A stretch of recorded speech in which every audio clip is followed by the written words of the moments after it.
विक्रोळी, भांडूप, कांजूरमार्ग आणि पवईतील जुन्या इमारतींच्या पुनर्विकासात पिण्याच्या पाण्याच्या वाहिन्या आणि मलनिस्सारण व्यवस्थेचे नूतनीकरण न झाल्यामुळे रहिवाशांना पाणी टंचाई, पावसात पाणी साठण्यासारख्या समस्यांना सामोरे जावे लागेल। तसेच वाढती लोकसंख्या लक्षात घेऊन जुन्या रस्त्यांचे रुंदीकरण अद्याप झालेले नाही।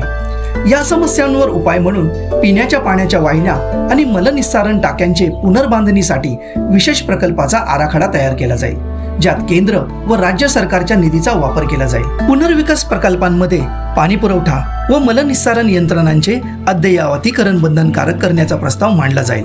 वाढत्या लोकसंख्येचा विचार करून मुख्य रस्त्यांचे चौपदरीकरण, जलवाहिन्यांचे विस्तारीकरण आणि पावसाळ्यातील पाण्याचा निचरा करण्यासाठी आधुनिक ड्रेनेज सिस्टम उभारली जाईल।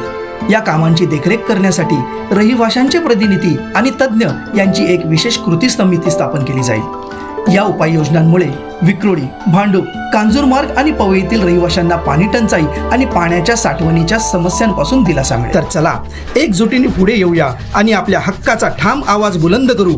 1 क्रमांकाचे रेल्वे इंजिन समोरील बटन दाबा। महाराष्ट्र नवनिर्माण सेनेचे उमेदवार विश्वजित शंकर ढोलम यांना आपले मत देऊन विजयी करा।